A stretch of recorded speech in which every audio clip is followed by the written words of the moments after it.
interpretation icon on your Zoom account and choose English language. You can also listen to us just in English on the YouTube channel of the European Commission in Poland. To tyle, jeśli chodzi o sprawy organizacyjne. So that would A be teraz all in terms czas of na dyskusję o housekeeping, and rzeczach naprawdę now ważnych let's dla każdego z continue. nas, jako We are going to człowieka i discuss jako certain obywatela. issues that are Porozmawiamy o fundamental tym, for all jak of us wzmocnić as krajowe humans and instytucje as citizens, ochrony because we praw are going to człowieka, a ask co the za tym question how we idzie, can jak strengthen wzmocnić ochronę national praw nas human rights wszystkich. institutions and Organizatorami tego consequently webinaru są how to strengthen the przedstawicielstwo protection Komisji of all of us. Europejskiej w The Polsce representation of the oraz European Agencja Commission Praw in Podstawowych Poland Unii and Europejskiej. the European Union A ja Agency nazywam się for Karolina Fundamental Rights Zbytniewska, have jestem organized this redaktor event, and my naczelną name is Euractiv.pl, partnera tego Karolina webinaru Zbytniewska. i I'm mam zaszczyt editor-in-chief of prowadzić Euractiv dzisiejszą Poland, partner dyskusję of this webinar, and w I have najlepszym z the możliwych pleasure and składzie. honor of A hosting mianowicie, this najpierw słowo discussion. We have wstępne excellent wygłosi guests. dyrektor First, we will hear przedstawicielstwa the Komisji introduction Europejskiej w from Polsce dr the Marek Prawda. head of Następnie wysłuchamy the dyrektora European Commission Agencji Praw representation in Poland, Dr. Podstawowych Unii Marek Europejskiej Prawda. Michaela Then we O'Flaherty. will hear Dyrektor from przedstawi nam Michael dopiero O'Flaherty, co wydany director of the raport EU Silne Agency i for efektywne Fundamental Rights. instytucje He's ochrony going praw to talk człowieka, about a recently wyzwania, published obiecujące report, How to praktyki i make szanse. national Raport ten human rights stanowi institutions niejako strong, pretekst do naszej effective dzisiejszej challenges, dyskusji, ale też promising obok practices naszych and opportunities. panelistów, Of course, także this report jej is going to głównego be the subject bohatera. of our Następnie discussions wysłuchamy later. wystąpienia Then doktora we will Adama hear from Bodnara, Dr. polskiego Adam rzecznika praw Bodnar, Polish obywatelskich. Commissioner Dziś for jest Human formalnie Rights, so Polish przedostatni dzień Ombudsman. jego This is kadencji i actually stąd doktor today is Bodnar the ostatecznie niestety nie almost będzie the z last nami na day of his żywo. term of Jednak office. It nagrał actually ends tylko i wyłącznie tomorrow, dla so nas he swoje could not przesłanie join us live, but poświęcone he has wadze recorded a niezależności message instytucji for us, ochrony and in praw this message he's going człowieka. to speak Po about the doktorze importance of the Bodnarze protection of przejdziemy do human rights. dyskusji, weźmie After w niej Dr. udział Bodnar, profesor Irena we are going to have a Lipowicz, discussion with była Professor rzecznik Irena praw obywatelskich Lipowicz, w latach former 2010-2015, Polish ombudsman Debbie in Conner, between sekretarz 2010 to generalna 2015, Europejskiej Debbie Sieci Conner, Krajowych Instytucji Praw Człowieka Secretary ENRI, General of the oraz European dr Network of Mirosław National Human Rights Wróblewski, dyrektor Institutions, and Zespołu Dr. Prawa Konstytucyjnego, Międzynarodowego i Mirosław Europejskiego w Wróblewski, Biurze head Rzecznika Praw of the Obywatelskich. team for constitutional, Zacznijmy international and więc od European pana law in the dyrektora Polish Marka Ombudsman Prawdy. Office. Panie So I dyrektorze, would like to hand co over pana zdaniem jest największym to Marek wyzwaniem, jeśli Prawda chodzi now. o So zapewnienie what do ochrony you think praw is the człowieka biggest w challenge in Polsce? terms of ensuring effective protection of human rights in Poland right now? Good morning, ladies and gentlemen, and welcome. I would like to make a more general remark in the beginning. From the Polish perspective, it is important in general for the European Union to work effectively and to be managed effectively. Whether or not it is going to happen, well, our impression is that we will know the answer to this question in the upcoming months because fighting the effects of the global pandemic, preparing an unprecedented and a very generous multi-annual budget, these are some fundamental tests for the European Union. It is actually a battle for our future. At the same time, we see the increasing problems connected with the violations of rule of law. Many people say that we are finding ourselves in a constitutive moment right now because the things that are being decided right now will affect the entire political system in the European Union. And we are becoming more aware than ever before that values such as the rule of law are essential, that they are actually a factor that brings and ties member states together within the European Union. This is one of my conclusions. Let me remind you that in the conclusions of the last EU summit in July, we saw that for the first time, we've seen a very strong reference to common values, to the treaties, to the respect of the rule of law. We've seen it underlined stronger than ever before. So something must be happening if the European Council is making this very clear reference. And now moving on to the Polish perspective, I have to say that the last factor that I have mentioned, the respect for the rule of law, is the key issue right now, the respect for the rule of law. All other rights, including human rights, remain just empty words and have no practical relevance and no relevance for the citizens if rule of law is not provided. Of course, we can talk of sovereignty, but in order for any state to be sovereign, then those who protect the rights and laws of this country have to be sovereign too. And unfortunately, we are forced to remind people of this principle today, because recently we've seen a lot of violations in connection with the operation of certain authorities and constitutional bodies, but I'm sure that other speakers will be more competent in discussing it in detail later. But I would like to use this opportunity to thank the Commissioner for Human Rights and all his employees for very close cooperation we've had together in the last few years. And now, because I mentioned that experts will discuss the details, I would like to make another general remark. I would like to share it with you. In Poland, we've been dealing with certain phenomena we are troubled by. But these phenomena can be observed in many European countries. However,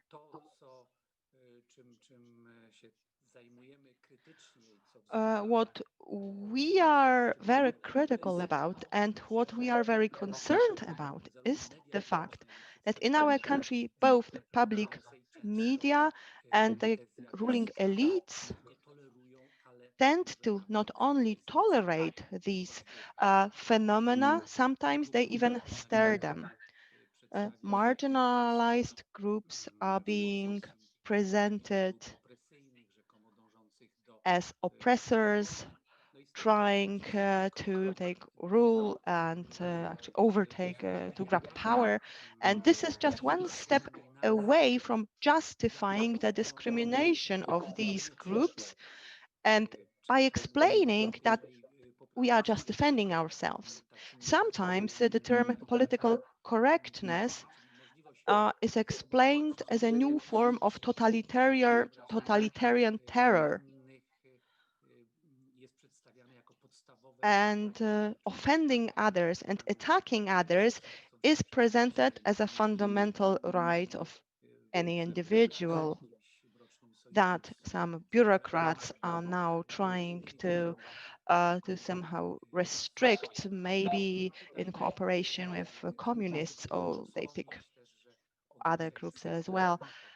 For example, the declaration of certain areas as LGBT-free zones in the resolutions of certain local Polish local governments is a very clear violation of fundamental values of the European Union, and of course the prohibition of discrimination because of certain characteristics of people.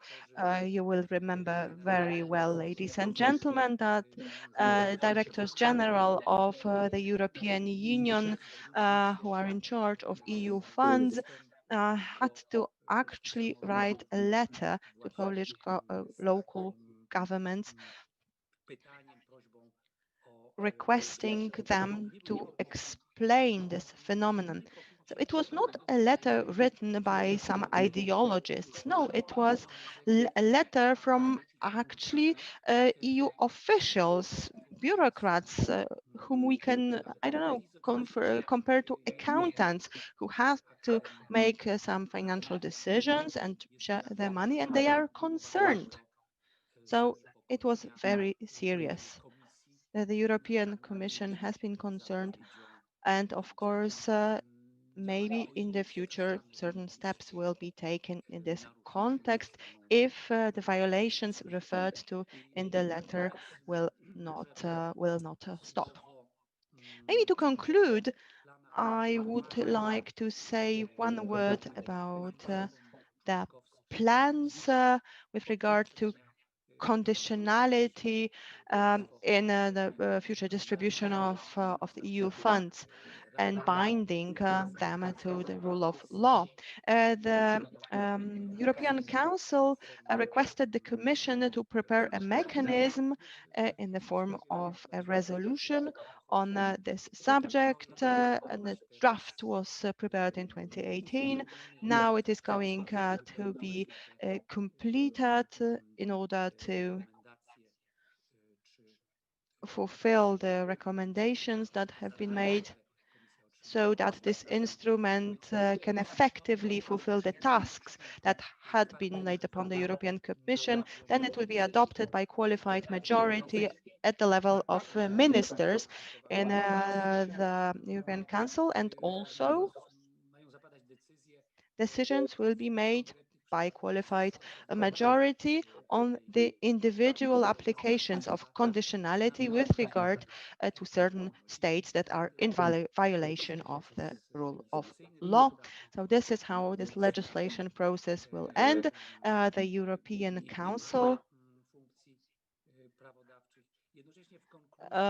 has no powers in terms of introducing legislation in other forms, but it has already been said that the Council will be coming back to these problems very soon.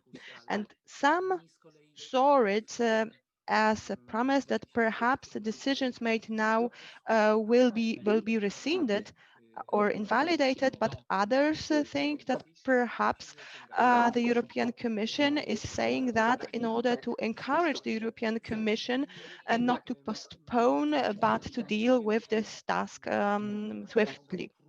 We know that certain states may be trying to use the conditionality mechanism in their negotiations with regard to ratification of certain documents, especially in the context of this new huge budget, because right now, due to the pandemic, we have, we could say in a way, two budgets.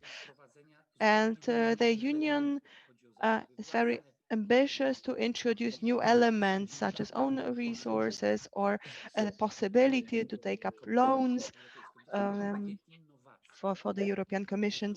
So these are two innovations. At the beginning, I mentioned that these innovations will actually require a unanimous vote. So the states that will try to postpone this mechanism, or they will try to avoid this and dilute this mechanism. They are hoping that because unanimity is necessary, somehow they will not have to comply. And there is also a group of countries that were also uncertain whether or not they want to support this new budget because of some legal and economic concerns. So I'm sure that this autumn we will have a very interesting debate on this subject. That would be all from me.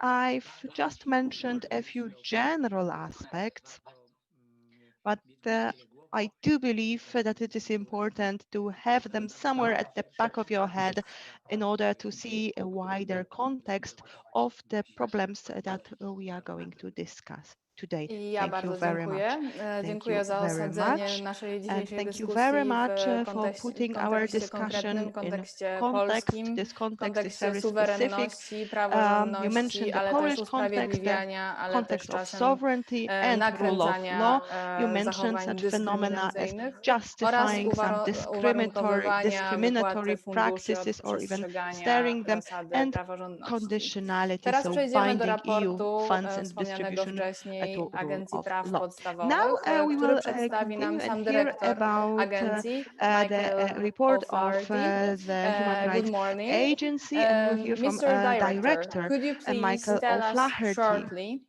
a little more to start with about the European Union Agency for Fundamental Rights that you are head of?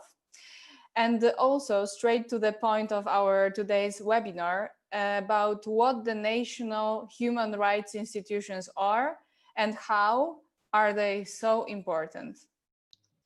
Thank you very much, Carolina. It's a great pleasure to be here. Let me start by thanking Dr. Pravda for hosting us for this event. We greatly appreciate the support from the representation of the European Commission in Warsaw. And I have to begin also on this, the last day of the current mandate of Commissioner Bodnar, of expressing sincere appreciation to him for a wonderful cooperation over the past years and deep appreciation for all that he and his office have achieved. But let me answer your questions now. Firstly, what is the Fundamental Rights Agency?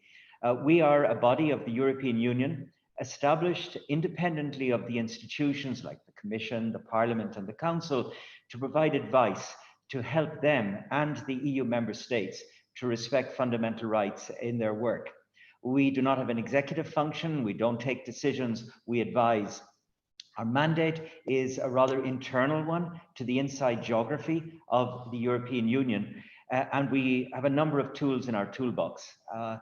Most importantly, we are continuously gathering fundamental rights related data and evidence from across the 27 member states, most famously our surveys, but not just surveys, also qualitative examination like the report we'll speak about today.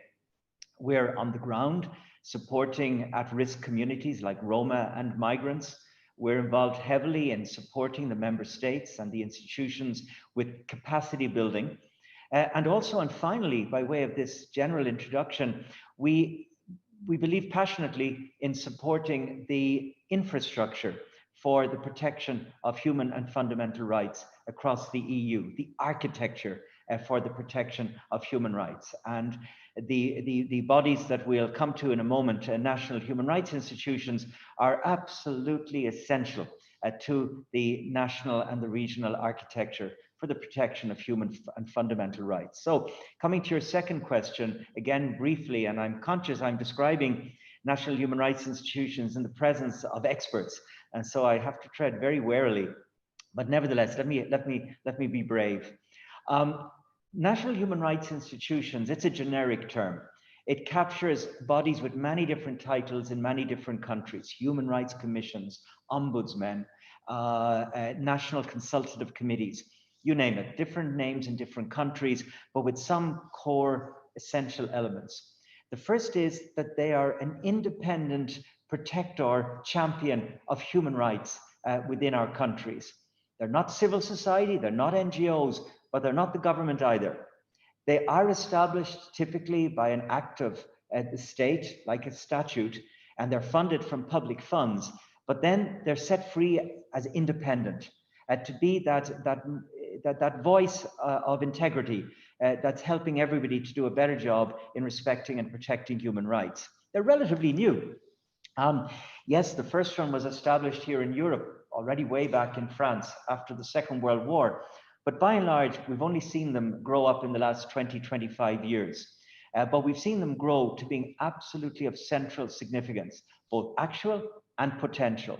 I used to run a human rights commission, the Northern Ireland Human Rights Commission, and I saw both the actual and the potential role there. The actual, we were part of the peace process. I could see on a daily basis that the work of standing up for human rights in Northern Ireland helped consolidate peace in that place that had gone through such an awful conflict over many years. Potential, because we never stopped looking around, seeing how many areas would benefit from the human rights glance, the human rights analysis, the human rights input. And it was a constant daily struggle to see how we could better bring the work of the Commission to bear for that kind of change. So maybe just to wrap up by saying why we did this study. We did a study. Would you like me to continue, or would you like me to stop here? Yeah, I just wanted to ask you maybe supporting questions so that we'll go with a plan, because you exactly what you just wanted to start talking about. You briefly mentioned the report, Strong and Effective Human Rights Institutions, Challenges, Promising Practices and Opportunities. All these words sounds really great: strong, effective, promising, with opportunities ahead. But tell me, what is the reality? What are the key findings of the report? The reality is mixed, but I'm going to go backwards just a minute before I get to that. We did our first report on the situation of these NHRIs 10 years ago. And back then, it was very much a story of a young practice, you know, a young institutional growth, still not terribly well consolidated and established. We weren't doing as well as many other parts of the world in terms of establishing institutions that were at the highest level of what the United Nations expects from these bodies. So it was high time to come back again 10 years later. And let me start with the positive. Firstly, we're not dealing with adolescents anymore. We're talking with a mature sector. Quite remarkably, 16 of the bodies in Europe now have the highest level of recognition by the United Nations, what they call the A status of Paris Principles. That's the highest level of recognition. 16 in the EU. That's really an impressive change over a decade. Yeah, there are still 5 countries that don't have these institutions, but all 5 of those countries are working on it. So we actually see progress, so that if we were to come back here in 10 years' time, I think there's a fair chance we'll be talking about having one of these bodies everywhere. Now, having them in place is great, but what we now need to measure, and the European culture of human rights is strong enough now to not talk about the number of them and whether they exist, but as you say, how well they're doing. And we see a lot of great practice around Europe. We really see impact and change to the human rights culture because of the operation of these institutions and because of the work of their umbrella group, ENRI. And Debbie Kroner is with us today, and she'll speak about the great work that they do. But beyond the great work, there are problems, there are challenges. And let me mention a few to you. The first challenge is, I will put it like this, you won't see it written like this in the report, but going from the periphery to the heart. In other words, going from being tolerated on the edge of our society to being respected players at the heart of policymaking. Take COVID-19. Human rights commissions, NHRIs around Europe are doing a great job in the last few months of calling out the problems, of reminding of the needs of vulnerable groups, of giving the state advice on how to respond. But there's very few of these national human rights bodies in the public health committees that are making the big decisions. You've got these committees everywhere. They've got epidemiologists, they've got doctors, they've got people from industry, they've got economists. Very few of them have human rights people. And where's the obvious place to call, from which to call the human rights people? It's the National Human Rights Institution. So that's just typical of a general problem, that we're still not embedded at the heart of where the policy making gets done. A second of a few concerns I'd flag is that we have to be ever vigilant in protecting that quality I mentioned at the beginning of national human rights institutions, their independence. It only works if they're independent. They're not civil society, they're not the government. They must never be seen as belonging to one or the other. They are themselves. And key to that, for example, is the appointment process. We have a huge variety of different ways in which the leaders of these bodies are appointed across EU member states, and that's fine. Nobody's saying you have to have a one-size-fits-all homogenous system, but you've got to make sure that the ways they're appointed are conducive to their independence. That means, for instance, that it would usually be a good idea that the first stage of the recruitment process is done by an independent panel, which is not there to represent the government interest. Sure, it's quite acceptable that ultimately the state, the parliament, the president, or some other entity will actually make the appointments, but the names should come out of a pool that has been identified by independent experts. It's also important to avoid recruiting serving officials to take on roles and things of that nature, and to give security of tenure. Don't mess with the tenure of these people. Don't mess with the salaries when they're in office. It's a little bit like judges, so that we can protect their freedom to do their job in an entirely independent way. The third, I just have 6. The third challenge I'd mention is that our national human rights institutions have to keep up with our rapidly changing societies. We are, and this is one of the glories of living in Europe these days, we live in fantastically diverse societies and wonderful mix of cultures, ethnicities, religions, of no faith at all, you name it. It's this wonderful jigsaw that makes it such a joy to live in Europe. But we have to reflect that diversity, that jigsaw, in the makeup of our human rights commissions and the other national human rights institutions. We need the ethnic mix. We need the faith-based mix. We need people who don't engage with a faith community in the mix. We need gender, obviously. We need to always maintain the gender balance. Just generally the diversity of who we are. By the way, it's not just those obvious categories. It's also urban and rural. It's as important to get a farmer in the commission as it is to get somebody from a, let's say, an industry background. The fourth of my 6 areas that needs attention, I'm afraid it's boring. It always comes up in every discussion of every group in human rights, but it's no less important, and that's resources. We're not giving enough. It's not boring at all. I know, but it's so tedious because it's the same point everywhere, every day. We're not giving enough resources to these bodies to do their job. And what's even more insidious is that we're giving them ever more tasks without giving them more resources. So it's almost like you're cutting their ability to be efficient by loading them with new jobs. It kind of looks like you're giving them ever more status, but de facto you're weakening them. And so yes, new functions, yes, new powers, excellent, but matched with the resources to do it. Again, I used to run a human rights commission, and this is from personal experience. It broke my heart to see the extent to which I had to divide up an ever shrinking cake to meet ever increasing demands. It was a great source of concern to me back when I was doing the job.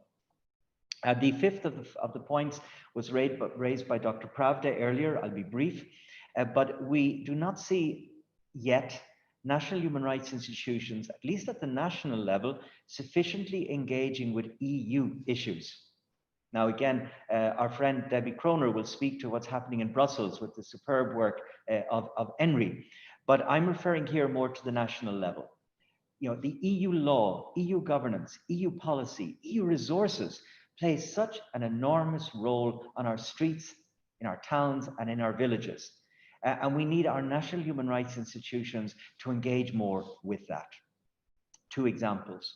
One is the one Dr. Pravda mentioned, supporting the oversight, or if you will, the manner by which EU money is spent, to make sure that it is spent in support of, in compliance with EU fundamental rights. National human rights institutions can play a role there. But secondly, using EU law. We have a wonderful Magna Carta of fundamental rights in the European Union. It's called the Charter of Fundamental Rights. But we know that at the national level, it's not being sufficiently used. We can use it in our courtrooms. We can actually get judgments that will trigger changes for the better in the human rights of people around us. But it's underused. It's underused by our lawyers and our judges. And that's something right across the EU that we need to do a better job on. And finally, and I left this to last, Carolina, and I'll stop with this. I left it to last not because it's not important, but because it is so important. And that is that when we did our survey, our questions with national human rights institutions last year, asking them across Europe what were the challenges, far too often they spoke about threats. They said just threats to us, threats to the institution, sometimes deeply personal, offensive, crossing the line of hate, often on social media. I don't think we were expecting the extent to which national human rights institutions reported this. We know civil society is getting this all the time in many places, but you somehow would expect that the more formal institutionalized structures of the human rights commissions and the national human rights institutions would be somehow protected from this, but that's not the case. And so I've left to last, but 6th and no less important of the 5 challenges right now is the need at the most crude level to protect the brave individuals who lead these organizations, to protect the loyal staff who serve the organizations, because this kind of brute force which we see recorded simply too often, puts the whole system at risk. Thank you. Thank you for this concise summary of the report. So maybe I will just repeat so that we all remember that major challenges diagnosed are embedding NHRIs and human rights in cultural political systems of European countries. The independence, the budgetary independence that also Adam Bodnar will soon focus on in his speech, the diversity, the engagement with EU institutions, and finally the need to protect individuals representing national human rights institutions. Thanks to you once again. And now I will ask to play the recording of Adam Bodnar. Czas na wypowiedź Rzecznika Praw Obywatelskich Adama Bodnara. Zapytałam go, jakie są jego zdaniem główne wyzwania dla krajowych instytucji praw człowieka na polskim przykładzie. Posłuchajmy. About the challenges for NHRIs on the Polish example. Ladies and gentlemen, I would like to welcome you all here and thank you for the possibility to participate in this very important webinar. I am very happy that the European Union Agency for Fundamental Rights decided to prepare the report dedicated to national institutions working for the benefit of human rights. After 5 years on the office of the Polish Ombudsman, I have several conclusions concerning the place of this office and institution in the whole system and its meaning for civil freedoms. The recommendations and opinions present in the agency's report are very important for all national ombudsmen and national institutions. From my point of view, the most important issue is the adequate resources. The national ombudsman needs to be independent from the political power. We need to have a strong guarantees for this economic independence, for adequate resources. The person who has that function should not be dismissed during the term, but should have the possibility to express freely his opinion on human rights. Why? Because we have more and more polarized language. Certain rights which seem to be binding are not always binding in the view of politicians, and the ombudsman cannot be afraid of the fact that when he takes the side of a given individual, he may be at threat from the political point of view. Another issue is budgetary independence, adequate resources. For recent years, the Polish ombudsman financial resources have been cut down systematically.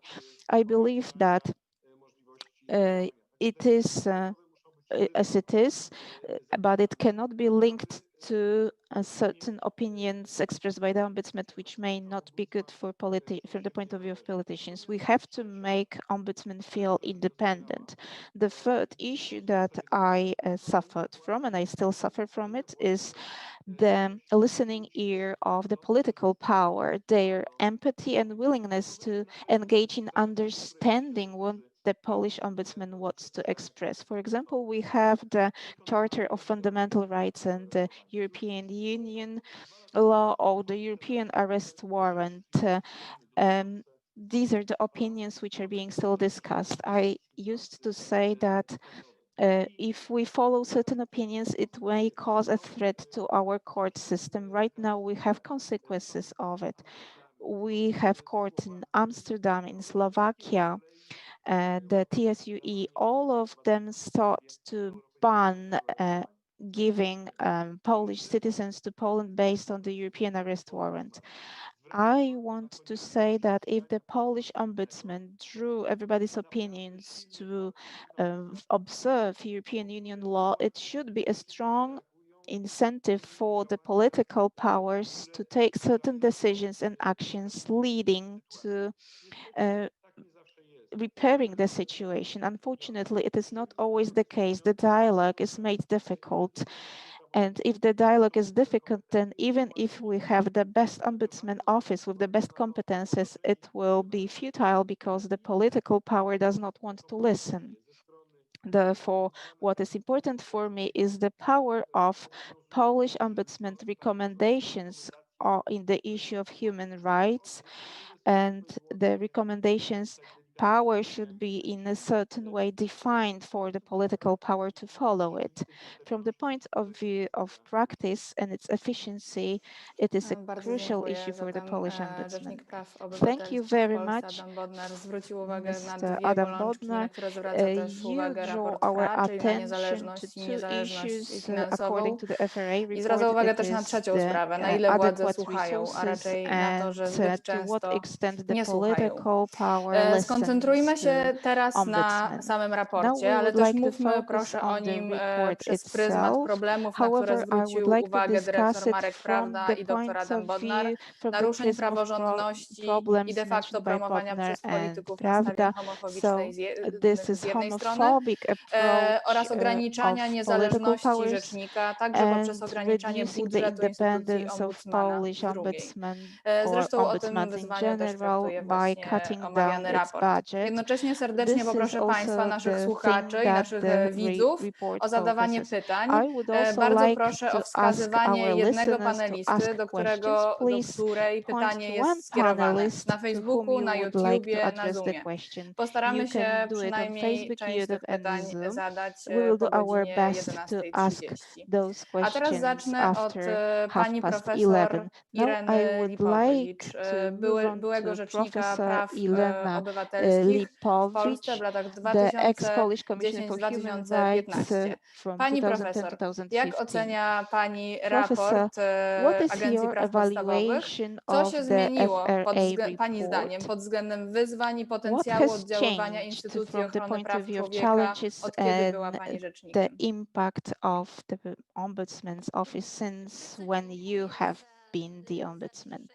Thank you very much for your invitation and for this conference.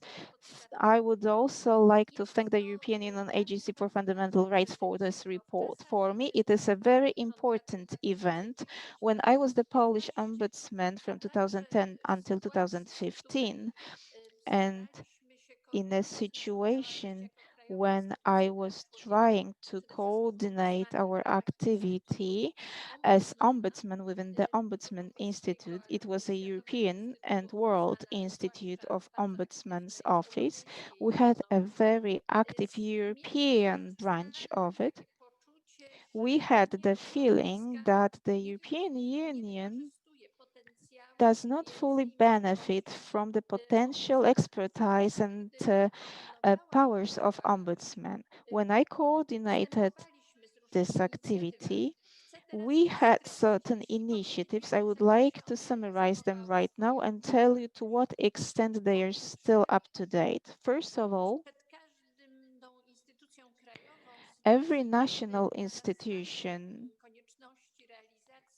in a situation of growing needs to realize certain conventions, for example, the Convention of Persons with Disabilities in Poland, there is always a new situation, whether we should have a new body or whether we should expand this body. We have discussed it with Irish ombudsman and with any other representatives of those institutions. Our feeling was that we should extend competences of the existing institution instead of creating new ones.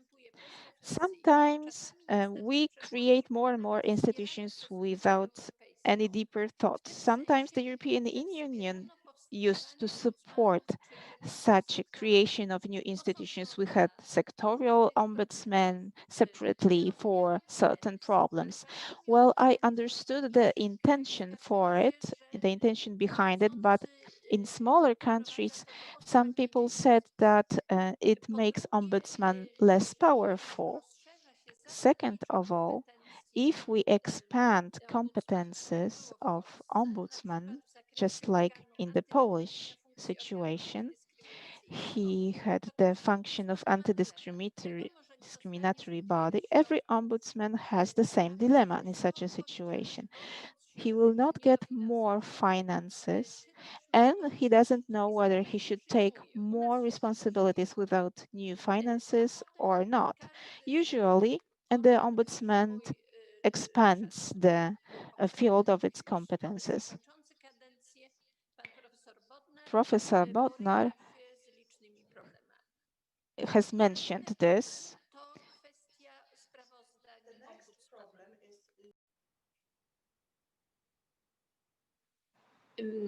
To jest kwestia The next problem is linked to the reports of the Ombudsman. We have a very strong recommendation as a European Ombudsman.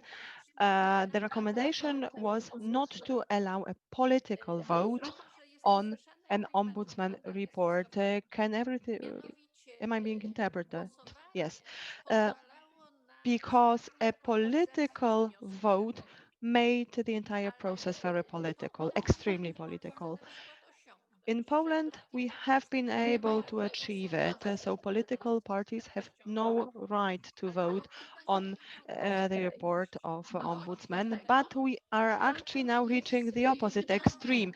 The report is being ignored completely, and it is a very powerful weapon. So if it is being presented in the parliament, the number of MPs who are present is important as well. And what has been happening has been very painful, and this problem has been there not only in the last term of office, but before. There are many strong NGOs who are friends, who support the United Nations and the European Union. Let's just mention the Schuman Foundation in Poland as an example. But if citizens wanted to establish maybe local organizations to support national human rights institutions, it will be very difficult for them to find funding.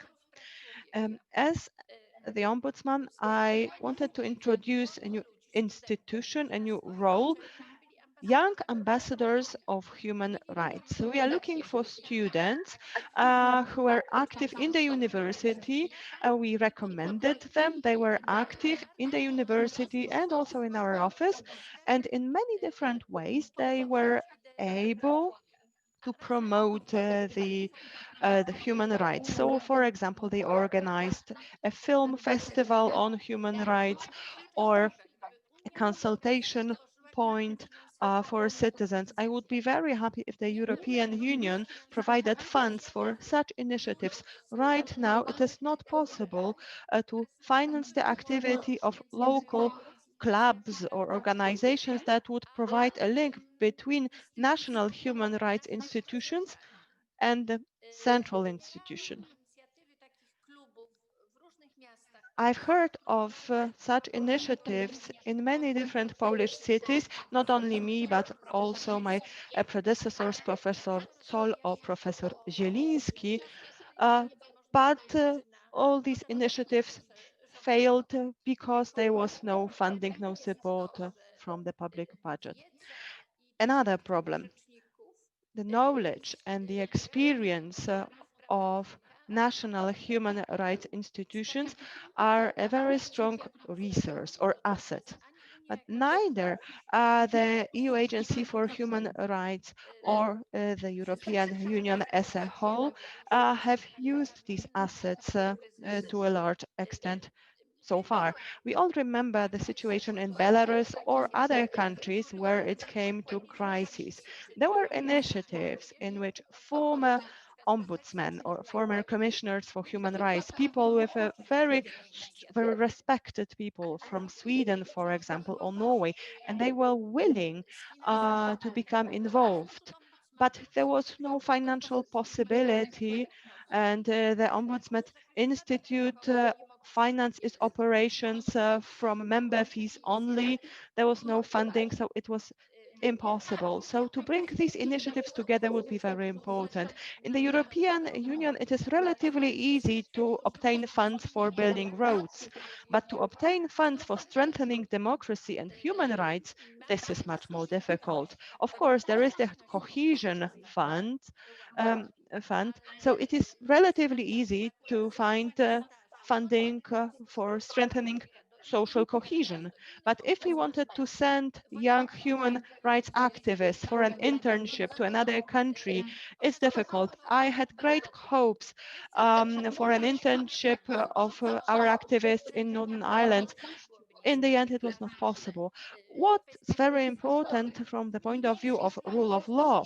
Well, funding, of course, well, I experienced it too, although not to such an extent as presently, but this method has been applied by the government for a long time.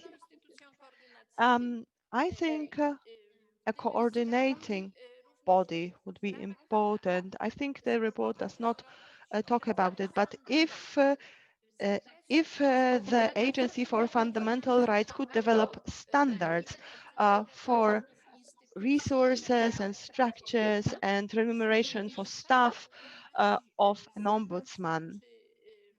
So if a document were in place, and then if it came to discrimination or some sanctions from the parliament, we had a document based on which we could prove that this is wrong and this will negatively affect the protection of human rights, it would be very helpful. Generally, I'm very impressed by the report and I wanted to thank the agency for it. I see it as a beginning of a very important process of exploring and the institution of ombudsman in the European Union. Of course, it should have happened 20 years ago. In Poland, we have 30 years of experience with this office, and it is highly respected in the society, so we don't have to create anything from scratch.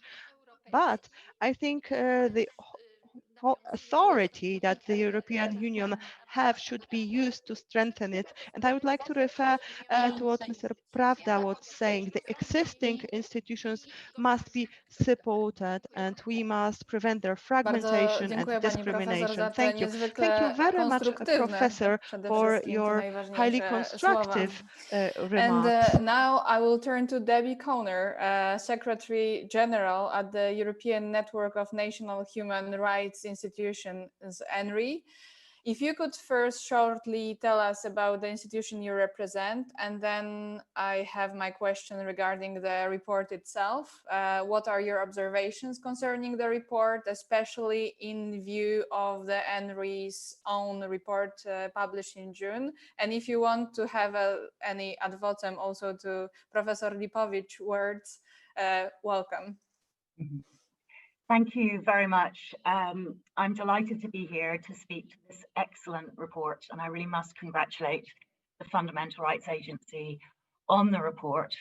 And as you said, I'm here from the European Network of National Human Rights Institutions, ENRI.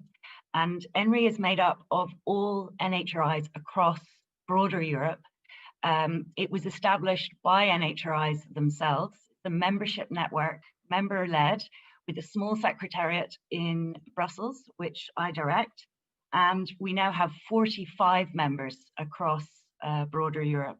We make up 1/4 of the global alliance of NHRIs, National Human Rights Institutions. Now, we have 3 main objectives in the work that we do. The first is that we support the establishment and accreditation of NHRIs. So we heard from Michael O'Flaherty that since ENRI has been established, there has been a massive increase in A-status NHRIs in the EU. And beyond that, these institutions are tested every 5 years for their independence and effectiveness.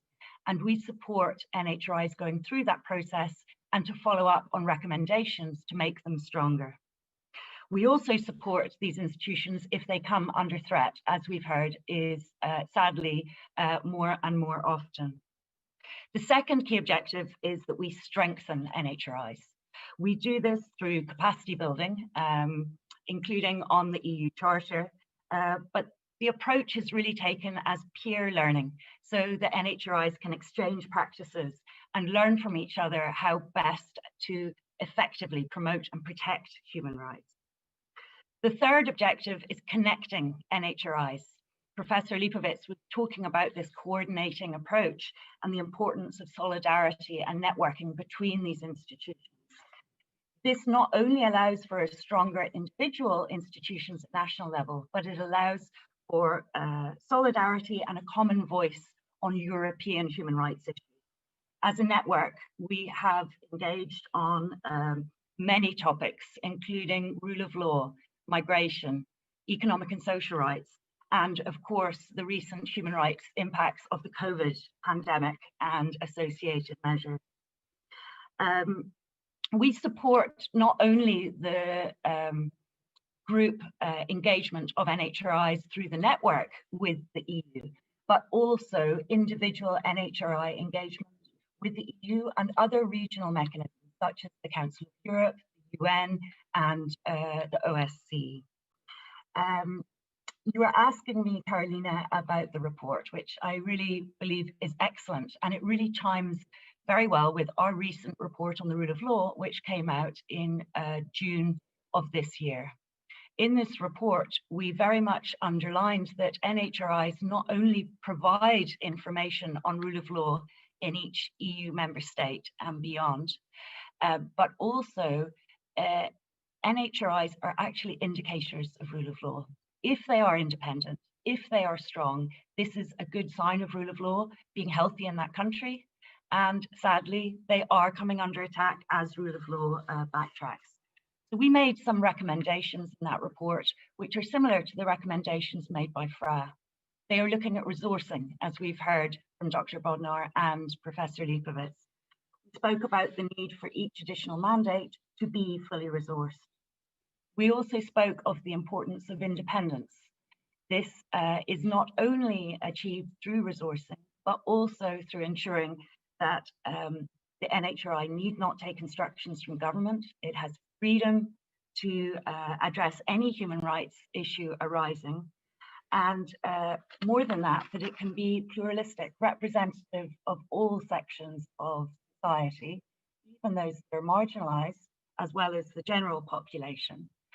And finally, ensuring that it has a very strong selection and appointment process. We heard this from Michael O'Flaherty, and really it is important that this process is open, transparent, merit-based, and that it is free from political interference. This really helps with the independence of the NHRI, and so the promotion and protection of human rights, of rule of law and democracy in each state. So I'm sure you have other questions, Carolina, but I just wanted to finish on the work of NRI to underline that we are very much working towards realizing NHRI's potential. We heard from Michael O'Flaherty how there is more potential for NHRIs to have impacts on human rights across Europe. And NRI, through this membership network, we are helping to strengthen NHRIs and ensure impacts on human rights that can be felt by individuals across Europe. I would be happy to speak with you about enhancing the cooperation with different actors and other practices. But Carolina, I'm conscious you have another speaker, and please do let me know if you'd like me to continue. Yeah, although I have an itching ad vocem to what you're saying, but maybe in the second round. So Dr. Mirosław Wróblewski, dyrektor Zespołu Prawa Konstytucyjnego, Międzynarodowego i Europejskiego head of w the Biurze team for Rzecznika Constitutional, Praw International and Obywatelskich. European Law and the Polish Pan Ombudsman ocenia Office. raport So what Agencji is Praw your opinion Podstawowych of i the jak by report pan of odniósł the ten Fundamental raport do Rights sytuacji Agency? w Polsce? Jak taki raport wyglądałby konkretnie dla Polski? What would you say if this Dzień dobry, report was to be dziękuję specifically for bardzo przede Poland? wszystkim za zaproszenie Thank you very much for organizatorom tego inviting webinarium. me No to cóż, chciałbym participate in this pogratulować webinar, Agencji and Praw first of Podstawowych all, Unii I would Europejskiej like tego to raportu, bo to jest congratulate the bardzo European Union ciekawe Agency for opracowanie, Fundamental bardzo Rights for this szczegółowe report. It i is very interesting, zawierające very niezwykle detailed too, interesujące and takie analizy porównawcze. Ja wszystkich zachęcam do includes sięgnięcia do very tego raportu, także do tych wykresów, które pokazują analysis. I would like na to jakim encourage poziomie, everyone to go jakie through the odpowiedzi dają report, polscy especially look obywatele, at jeżeli the chodzi o bardzo diagram and the ważne comparisons, for kwestie example, of dotyczące właśnie answers given by funkcjonowania i Polish pozycji tych citizens niezależnych on instytucji, questions regarding the ale także functioning of kwestii independent bodies, demokracji, but funkcjonowania also on the państwa subject of prawa, democracy, funkcjonowania the nawet partii functioning of the opozycyjnych rule of law, the functioning i of ich miejsca w opposition systemie parties and demokratycznym, their więc place in the democratic system. rzeczywiście agencja So, wykonała świetną robotę. Tutaj gratulacje yes, I have dla to Michaela say that Flaherty'ego i jego the współpracowników, agency przede has wszystkim done a great job, and Ewy I would like Sobotki to i Jana congratulate Sagin-Hedena, tutaj Michael O'Flaherty, Ewa współpracowali przy tym Sobotka, raporcie, oczywiście wielu Johannes innych. and other Z staff tego members, because raportu many people were oczywiście involved wynika in wiele preparing this ciekawych report. wniosków And w of course, there skali are a lot of interesting europejskiej, findings that pokazujących are przede wszystkim relevant on European rzeczywiście scale in this rosnącą report, rolę because what it krajowych shows instytucji is the ochrony praw growing człowieka role w ogóle w of systemach national współczesnych. Trzeba pamiętać, human że rights institutions tak na in dobrą our sprawę current oczywiście political koncepcja systems in the modern day. ombudsmana, The która datuje się institution of na the XVIII wiek w idea Szwecji. No dzisiaj akurat of Rzecznik an Praw Obywatelskich ombudsman przebywa z wizytą w was Sztokholmie, first czyli kończy created swoją in kadencję the w 18th zasadzie wizytą u century, najstarszego and actually ombudsmana our w current Europie i ombudsman na is świecie. Ale visiting że jednak France doszło do today, dużej one day before dywersyfikacji the tych end of his instytucji, tenure, bo so to it nie is very tylko przecież significant. instytucje But we ombudsmańskie, ale also have także to say that this różnego rodzaju institution komisje has praw become very człowieka, właśnie organy do diverse spraw because there are równego different traktowania, structures, different które no dzisiaj chyba, commissions, jeżeli other właśnie chodzi o te groups or krajowe individual instytucje, tutaj persons. tą As organizacją regards no, national niejako parasolową i współpracującą human rights najszerzej institutions, jest I think that the ENRI, która pełni institution niezwykle, that wydaje się, is pożyteczną the i biggest ważną umbrella rolę organization we could say is wspierania ENRI, and niezależności it tych plays a very important instytucji and useful role i in no, supporting the alarmującą także w sytuacjach, bym powiedział, kiedy independence of dochodzi do NHRIs, no, and of takich działań, course które podważają tą it niezależność also blows instytucji i the tutaj tą whistle if it aktywność comes ENRI to z pewnością attacks on należy the bardzo independence docenić i of podkreślić. such Myślę, institutions, że and jeżeli this chodzi o role poziom of the europejski, network is not zarówno appreciated enough. agencja, jak i ENRI no, zasługują na Both the pełne wsparcie agency ze and strony no, przede ENRI wszystkim deserve Komisji full Europejskiej. support, Oczywiście first of all, to from the wsparcie European jest, Commission, natomiast and of course we know te that the instytucje Commission także supports them, powinny być but these wzmacniane institutions oprócz should also be instytucji strengthened krajowych. To jest już całkiem nieźle by funkcjonujący member mechanizm na states and poziomie national institutions. So the europejskim. mechanism that Te has been relacje między created poziomem is europejskim i operating krajowym quite well, są and także we see coraz good mocniejsze. relations and exchange between the I European and national trzeba pamiętać, że levels. jest to system, który We must remember that wzmacnia the ochronę praw existing człowieka z system wielu względów. strengthens the protection Także of human dlatego, że rights for many different dostępność do reasons. One systemu of them is sądowego that the jest access to jednak the siłą rzeczy w judiciary jakiś sposób ograniczona. Te instytucje tends to są be w stanie limited in places, and rozwiązywać these problemy zarówno institutions are indywidualne, able to jak i solve systemowe w individual sposób problems, szybszy, systemic niejednokrotnie, ones, bardziej and they do odformalizowany. it in a faster No a w way, szczególności less w formal way sytuacji, kiedy mamy do czynienia than z podważaniem others, perhaps. niezależności systemu And if the sądowniczego, independence of the no ich rola judiciary is wręcz being challenged, for ulega example, wzmocnieniu the i role of such dlatego institutions też becomes even more no important. są to mechanizmy, które So I would like to mają say that these mechanisms no takie bym powiedział synergiczne działania w skali operate in a całej sort of Unii Europejskiej. Ja synergy powiem dwa słowa. or generate Pyta a Pani o synergetic miejsce effect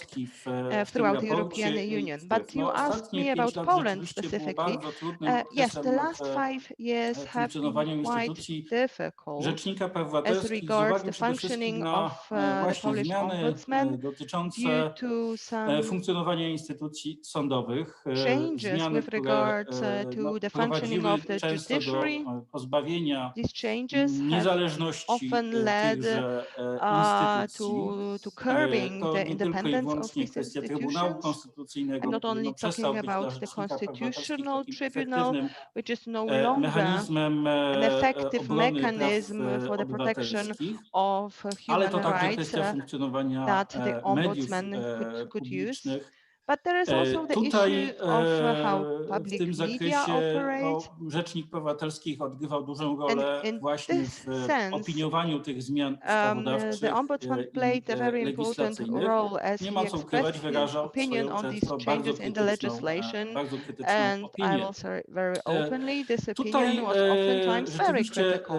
dochodzimy do tej kwestii, czy And władze, this to o czym brings me mówił to the profesor Adam question that Bodnar, was czy władze also słuchają addressed by Rzecznika Praw Professor Obywatelskich. Bodnar, No, z whether or pewnością not Rzecznika the Praw Obywatelskich authorities słyszą, listen to the ponieważ ombudsman jego at all. głos jest Well, wzmacniany they przez hear him społeczeństwo because obywatelskie, the civic przez media. society strengthens the voice No ale of the ombudsman, rzeczywiście the w tych media sprawach ważnych, strengthen his voice, które no, but mają, in powiedzmy sobie to some szczerze, przede wszystkim fundamental kontekst issues polityczny, that rzecznika nie are słuchają, nawet politically jeżeli te relevant, the sprawy authorities are wpływają not willing znacząco to na listen. ochronę praw obywatelskich. Even if these Na issues szczęście are są very kategorie significant from the spraw point of jednak, view of w human których, rights. bo inaczej ta praca w Luckily, biurze there are rzecznika certain categories byłaby totalnie of cases that frustrująca, are gdyby nie to, different, że udaje nam się because jednak rozwiązywać otherwise the wiele work of our problemów na tym office would niższym be poziomie. very I taka frustrating. codzienna Luckily, współpraca there are robocza, some często cases czy z that we are able organizacjami to właśnie solve on lower pozarządowymi, level in czy też cooperation z with samorządem NGOs, terytorialnym, with ale local także z governments, but also poszczególnymi resortami by i working innymi with instytucjami na takim individual roboczym szczeblu, ministries no daje, bym powiedział, on a dobre working level. rezultaty. And this Taki work rzecznik brings no, very cały good czas funkcjonuje trochę results. jako So the ombudsman taki mechanizm skupiający jak w soczewce problemy could be społeczne, compared które to a lens, są na which przykład shows you in odnotowywane w focus skargach, które do biura certain wpływają. problems that we see in a Drugim wide, problemem, o którym wider też wspomniał society. pan rzecznik, to była kwestia Another tej niezależności problem mentioned by the finansowej. ombudsman is No the oczywiście bym powiedział, to jest trochę adequate trudno mówić resources, o budżecie financial własnej independence. instytucji, ale trzeba It's powiedzieć, że difficult oczywiście to wpływa to na discuss the budget of efektywność own wykonywania institution. funkcji, However, szczególnie kiedy it does have rzecznik influence of the otrzymuje, czy efficiency of instytucja otrzymuje performing nowe tasks, especially when an zadania, takie jak na institution przykład receives właśnie new krajowy mechanizm tasks, new prewencji, czy też goals, for zadanie, example, które jest może mniej preventive znane w Europie, mechanism, ale równie ważne, czyli możliwość which noszenia is a very important tool obok in Europe, prokuratora generalnego. To or jest jedyna instytucja, która general może wnosić takie procurator. It is powszechnie the institution w każdej which can sprawie skargi nadzwyczajne do Sądu issue Najwyższego. and deal To with jest nowy certain instrument complaints. It wprowadzony, can który submit okazuje się, że complaints jednak to the Supreme Court. It w is a new niektórych tool sytuacjach jest potrzebny. Wymaga to analizy which is ogromnej necessary ilości in akt, certain situations. akt It requires the analysis of an często enormous potężnych. amount of No i tutaj acts, rzeczywiście to finansowanie pokazuje, bym and powiedział, swoje negatywne oblicza, financing bo cóż shows można here its powiedzieć negative pracownikowi face.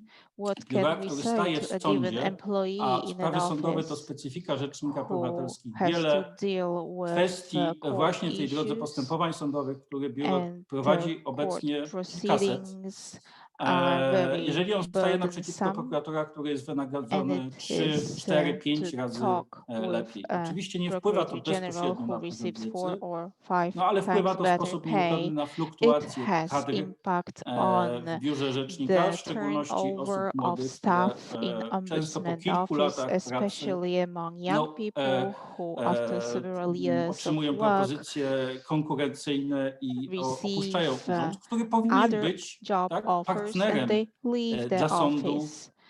w The office wprowadzeniu tych should be wszystkich a spraw. partner Rzeczywiście for the to court jest in istotny those proceedings, in all those problem. issues. I And powiem this tak, problem is an ostatnio important ta one. rola Rzecznika Praw Obywatelskich, rola krajowych Recently, the instytucji role of national uległa jeszcze ombudsman istotniejszemu, bym powiedział, offices is uwypukleniu na subject skutek to kwestii pandemii, tak, gdzie another w sposób błyskawiczny niejako bym situation powiedział, where działając w we trybie notice they're nadzwyczajnym, important. trzeba We have było pandemics podejmować right now, interwencje w sprawach and dotyczących ograniczeń praw recently i wolności we had obywatelskich to prowadzonych właśnie make w takim trybie decisions on ekspresowym restrictions of i human pomagać po prostu freedoms ludziom introduced in a w very tych rapid kwestiach. Więc to czasem jest pace, trochę and we had herkulesowe to zadanie, help people ale in powiem those tak, new skończę takim situations. wnioskiem It is a bardzo very pragmatycznym. important task. I Wydaje would się, like to że end my funkcjonowanie speech efektywnych, with skutecznych conclusion. instytucji praw It seems człowieka that efficient jest po prostu opłacalne. functioning Jest of opłacalne zarówno ombudsman's dla społeczeństwa, offices dla obywateli, pays jak i dla off. It władz. pays off for the Można society and popatrzeć for political na przykład authorities. Białorusi. Na Białorusi We see the situation in uzasadnione Belarus. protesty społeczne. There are Na Białorusi nie chcę powiedzieć, że protests to which are dlatego, że nie ma tam justified rzecznika praw politically. obywatelskich I ani don't żadnej want to instytucji, say that it's ale because nie of ma lack of instytucji pośredniczących ombudsman's dialogu office, but pomiędzy there władzami are a no pomiędzy institutions obywatelami. which Nie will ma ich be także an na poziomie intermediate instytucjonalnym. Nie between ma instytucji, która by society wyrażała and political authorities. There zaniepokojenie ludzi are i naruszenia no praw institutions that człowieka. could express Oczywiście bym powiedział, the to jest apprehensions of society toute la concerning human proportion gardée, rights that could ale be in the middle between society and potrzebne są takie political authorities. instytucje, There które is a pełnią trochę need for rolę such resora.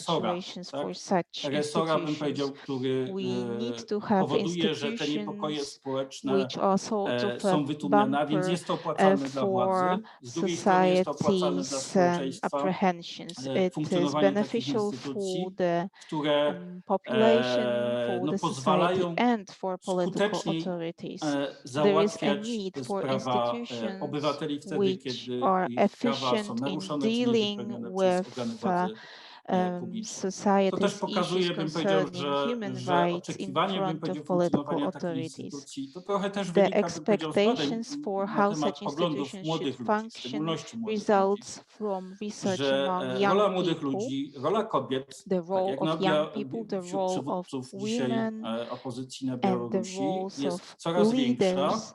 And To, in Belarus, the role of że jak leaders, wynika z political badań, leaders of the opposition is growing. kobiety są bardzo aktywne w tej sferze The ochrony praw research and człowieka. survey shows that No women dowodzi, are bym very powiedział, tego, active że in the area of defending human rights. troska o prawa człowieka jest coraz wyższa.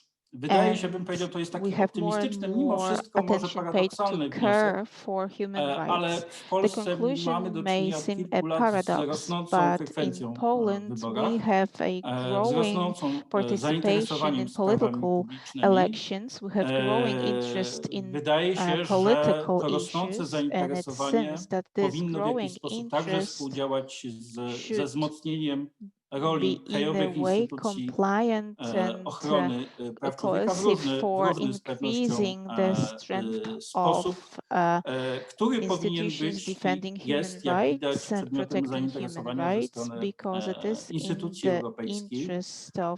No, raport Agencji Praw Podstawowych wydaje się, że tutaj jest to znakomitym materiałem zarówno dla organów unijnych, jak i dla krajowych polityków, ale także dla no generalnie dla osób zainteresowanych sprawami publicznymi. To tyle z mojej strony. Thank you very much Czyli for your attention. podsumowując, Thank you very much. To sum skuteczne i up, niezależne we działanie are talking about instytucji efficient and ochrony praw człowieka independent jest w interesie operation władz of i obywateli. Tylko jeszcze institutions on obie te human grupy rights, muszą and it is to for the benefit of zrozumieć. political authorities and for the social Dobrze. groups in society, but both Ciągle parties we have to wszystkich understand wypowiedziach, it. jak też w raporcie, In pojawia all się the ta speeches and in the kwestia report, we have finansowania i the issue niezależności concerning finansowej financing, instytucji financial ochrony independence, praw adequate człowieka. Mam resources więc pytanie do for profesor institutions Ireny defending human Lipowicz, rights. I have a question to która pani Professor profesor Irena również Lipowicz, się na ten temat wypowiedziała, who has konkretnie, mentioned this że Unia issue Europejska as well. mogłaby She said jakoś that the instytucje European wspierać. Union could support the Jak pani institutions in profesor to some way. widzi Professor, konkretnie? Bo could you chodzi tell o us how uniezależnienie tych you see instytucji that in detail?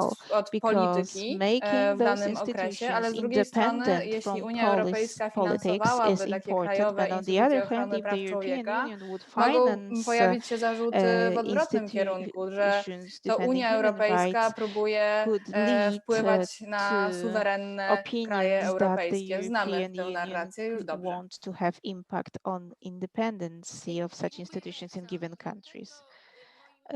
Thank you very much. I was not directly pointing to financing of those institutions, but operating in institutional environment where national institutions have no impact on how their financing shrinks. My predecessors talked about a large effort of work, but if this work is to be effective, society has to know about it.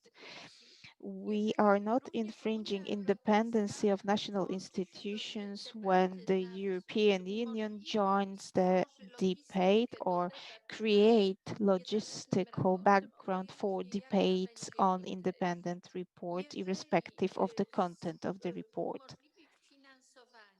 If the European Union makes it possible to finance internships for students, for example, the Erasmus of national human rights institutions, that would be good. But without deciding on who goes where, European Union would not point to given people to go to a given country. That would be a tool for human rights institutions among young people.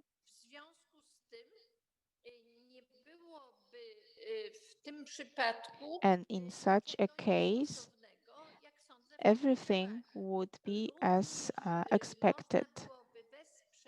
We could support local governments, which are very important in Poland, and not only in Poland. In present situation, it would be important. In Poland, self-government is a central institution. We do not have local ombudsmen in Poland. We have a central institution. And such institutions would have an area where they could take finances from for continuing the practice of connecting and developing their young employees. It is an area where I am interested. I'm also interested in your opinions. To prawda, It rzeczywiście. wouldn't infringe the independence of W those poprzedniej też institutions. wypowiedzi pani profesor, teraz Yes, pytanie this is do true. Debbie Cowner, Now I would like to ask wspomniała question pani to o Ms. Debbie tym, że Cowner. wiedza byłych You rzeczników mentioned that the często expertise niestety of nie jest wykorzystywana ex-ombudsmen współcześnie, a are often moglibyśmy not made use poczynić of z niej na at poziomie present, zarówno and we krajowym, could jak i benefit from it ogólnoeuropejskim at the spory national and użytek, jak na European przykład level. wiedza dawnych For rzeczników praw example, we could obywatelskich benefit wspomnianej from przez the pani expertise Norwegii of czy previous Szwecji. ombudsmen in Jest tu Norway również or tutaj Sweden. wiele różnych innych konstruktywnych porad, co robić. There are other So my question constructive to you, Debbie, it advice would be, what to do. who can make the changes happen? Because we are diagnosing very important challenges, and we are seeing more and more potential solutions. But on which levels can they be really implemented to work? Mm-hmm. Well, thank you very much, Carolina, for really getting down to action, what action is needed to really address the challenges and fulfill the potential of NHRIs. I think many speakers have already spoken about resources, and I have to say it is fundamentally the responsibility of the state. It is part of adhering to their international human rights commitments, and it is important that the institution can fulfill their mandate. But beyond the state, other actors can help with this. NRI as a network has written to underline in different situations for individual institutions the importance of sufficient funding. And similarly, when NHRIs come under threat, be it due to lack of resources or other threats to their independence, the EU and other actors can follow up with the state and make sure that the independence and the enabling environment of the NHRI is safeguarded. Another important aspect that Michael O'Flaherty brought up was looking at impacts. It's all well and good to have a very strong and independent institution, but we really want to see the impacts on the ground for individuals and their lived experience. So there are a few things that can be done for this. First of all, in the FRA report, it already spoke about the importance of NHRIs monitoring and following up on their recommendations. Beyond this, there are other actors that can support. So for example, the EU and other regional or international actors can also support the recommendations that are given by these independent institutions that are experts on human rights. In addition to this, when it comes to the transposition or implementation of EU law in member states, the EU can engage more with NHRIs in looking at the extent to which that legislation complies with the Charter. And indeed, NHRIs can have greater dialogue and engagement with the EU in order to give expert advice on the likely human rights impacts of EU policy or legislation, and also the results of their human rights monitoring, so that together at the EU level and also the national and local level, the EU and NHRIs can help to address human rights challenges and ensure that implementation of the Charter and other human rights standards takes place. We heard from Professor Lipovitz about the challenge of where there is not respect for standards, what can be done. And already we have UN Paris principles showing the standards that must be respected, and many actors act to help to ensure that NHRIs respect those principles. But beyond that, the EU could bring out its own recommendation reflecting those principles to make sure that the EU, the European Commission, that various actors really have a voice to protect and safeguard these institutions and their independence.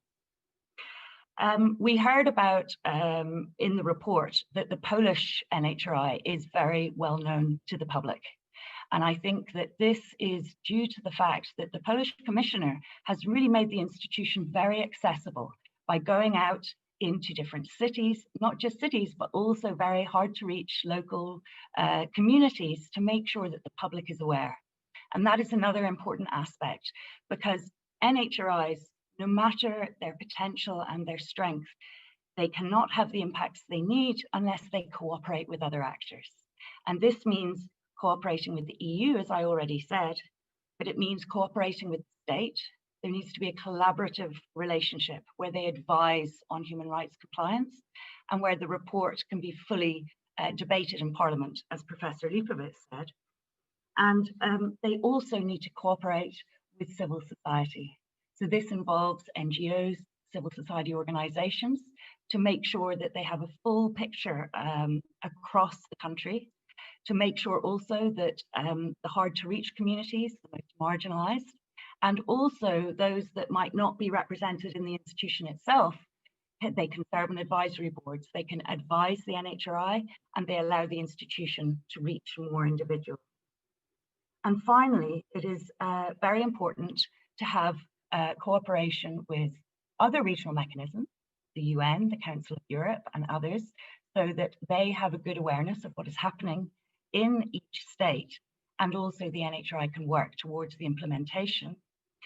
And sorry, there was one more final, is the cooperation between NHRIs. We heard about how NHRIs working together can enable them to learn from each other.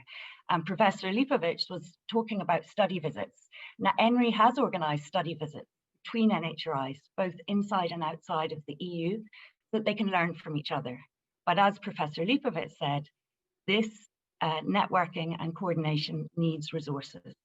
It wasn't possible in the Ombuds network, but ENRI is working hard and is working with the EU to seek sufficient resources to make sure that we can strengthen NHRIs and enable them to work together in order that they can fulfill their mandate to promote and protect human rights. Thank you. Thank you very much. Dear Director O'Flaherty, as you see, you said that budget is a boring part of the report, while it reappears in every single intervention here. So I have a question from the Q&A exactly about this, of course. A question to Michael O'Flaherty about underfunding of human rights institutions, which is, as you pointed out, one of their most important problems. How could this problem be solved on the European level? Okay, yeah, I used the word boring, but I didn't by any means mean to diminish its importance. What I meant was it never goes away. I've spent my entire adult life working for and complaining about human rights related budgets. It's a problem globally, and it's unacceptable. It's a reflection of a failure to acknowledge the central significance of human and fundamental rights for every part of the business of our societies. Human rights is not some discrete little package of issues. It's everything. It's almost like the seasoning in every bit of governance. And we have to get serious about that, whether we're talking in a United Nations setting, Council of Europe setting, European Union setting, national setting. But before I get to any specific initiatives, we all have to do a better job of convincing policymakers, decision makers of our centrality, of how, if you incorporate the human and fundamental rights dimension into your decision making, you end up with better decisions. Not just decisions that obey a law, but produce better social outcomes. And we really have to work hard on that, convincing that a human rights-based approach to social welfare, to unemployment, to healthcare, to education, as well as to all the other areas that have been mentioned today, leads to better healthcare, better education. We have to do some of the heavy lifting ourselves. In terms of the European Union, I'm not a policymaker. My agency advises, but there are surely possibilities to access resources from the European Union going forward, particularly if the national human rights institutions become involved, as is currently being much discussed, in assessing the disbursement of EU funds. How can they be asked again to do more for less? I mean, that would be completely counterproductive. So we would look to people like Debbie Croner and her colleagues to negotiate hard on things like this with the people who make these decisions. And as I say, I'm not one of them. I'd just like to take one additional point, if I may. Oh, by the way, the agency could certainly have a look at models for funding. That's no problem.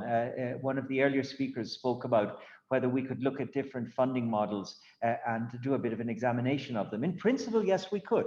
In principle, it's not currently on our agenda, but it's an interesting idea. You find some specific funding suggestions in the opinions or the recommendations we attach to the current report, but they're rather general in nature. And I think what's been called for here is something much deeper, a more sophisticated look at varieties of models. So we'd be open to that if it was felt useful by NHRIs and within our mandate and our capacity. So that's as much as I could say today. It was interesting, I thought. What I want to say in a closing observation, I listened to Debbie there with great interest, and I agreed with just about every word she said. In fact, I was wondering how I could follow her because she covered all the bases. I just want to add a footnote to what Debbie said, which is that we have to be careful to remember that when we're working with an NHRI in any country, we're supporting it to be the best possible national institution. We're subsidiary, we're subordinate, we're giving a helping hand, but we're not seeking to poke around or intrude inappropriately in national affairs. We're simply investing in an important national actor to do the best job it possibly can. And this is it's an important mind frame to keep, not least in the context of various sensibilities about, for example, EU competency. So, but I strongly endorse the spirit of everything that Debbie said just now.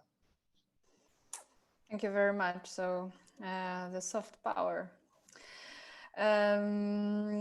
I have now the question to Mr. Mirosław Dąbrowski.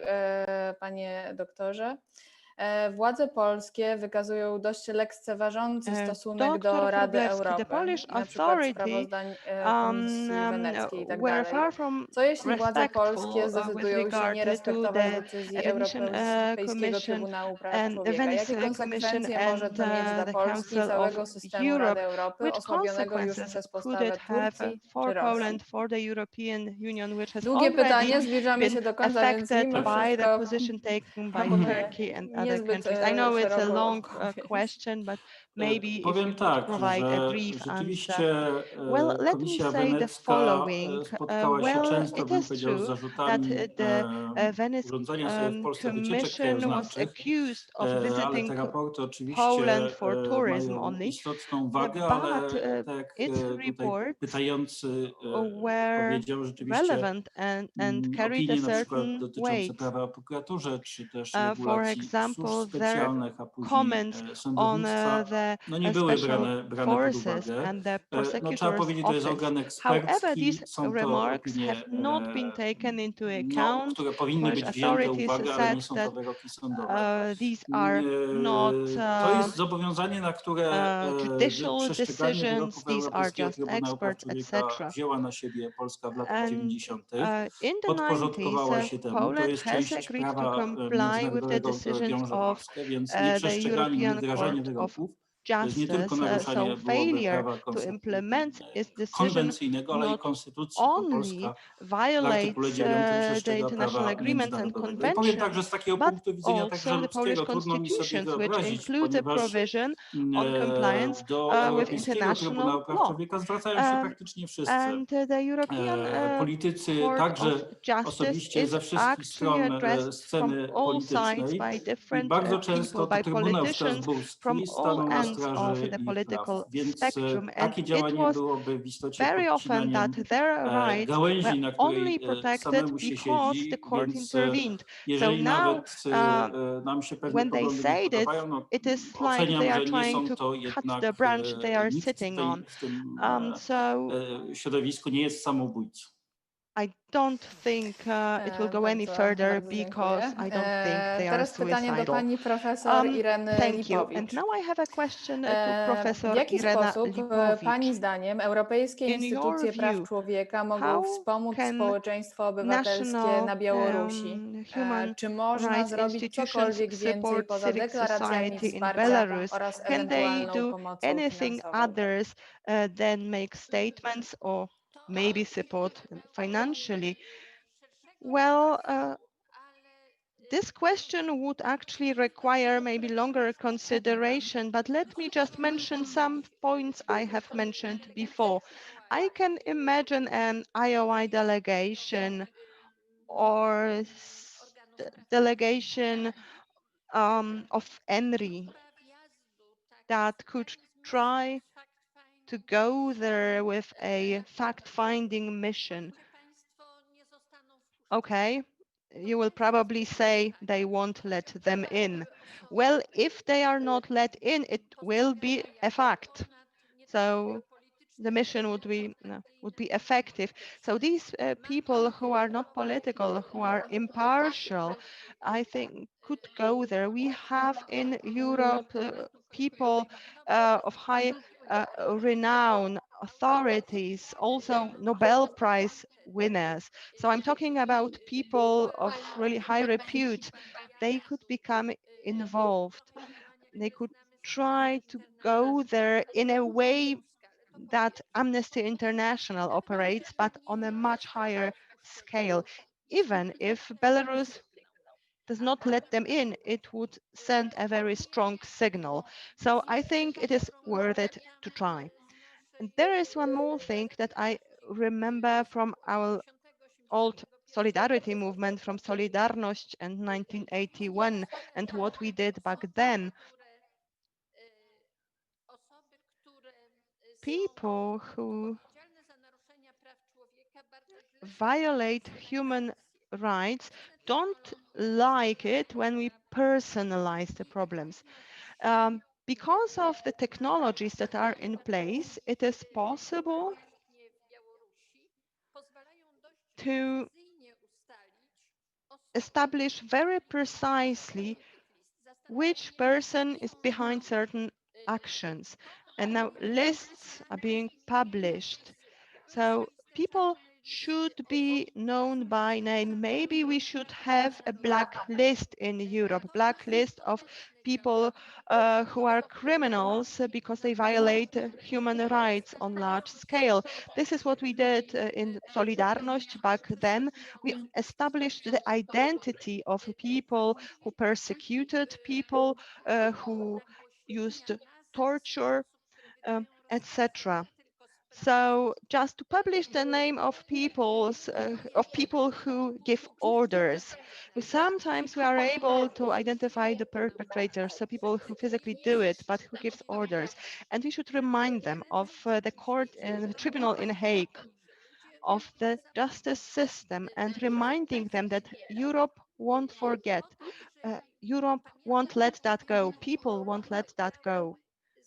I remember that a huge role was played by actually small packets with goods sent from other countries, especially from Germany. What they sent were not political statements, but simple, like goods, things needed in the daily lives of people. Maybe this form will be useful in supporting Belarusians later. So maybe just a few thoughts, but of course later maybe we could discuss it some more, maybe talk to other people from Solidarność, like the unfortunately late, recently deceased Henryk Wujec, to share ideas. But what's really important is to be active on the ground, to address people locally who suffer, who are beaten up, so that they can feel Bardzo that dziękuję i znowu we za tą bardzo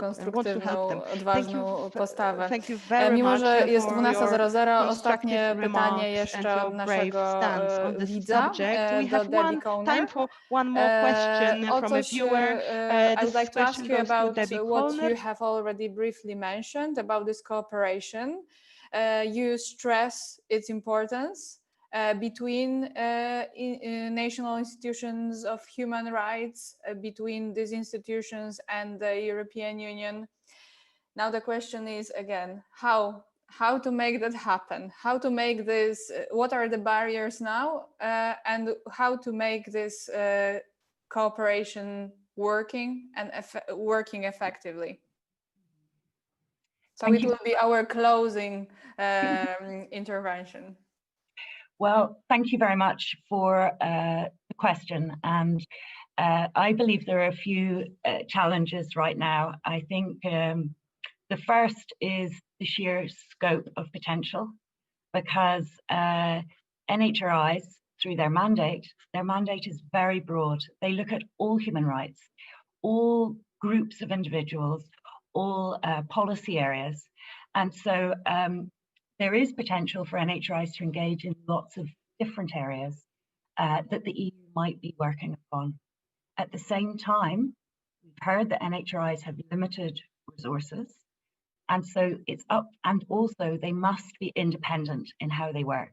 So it must be up to each NHRI how to prioritize the most important human rights issues to address based on objective criteria and put in their own strategic plan. So as a result, I believe that first of all, it's important to first of all explain more clearly to NHRIs about how they can cooperate with the EU. By doing this, we're unpacking the maze of the EU institutions and agencies and helping NHRIs to understand the most efficient and effective channels through which they can have impacts.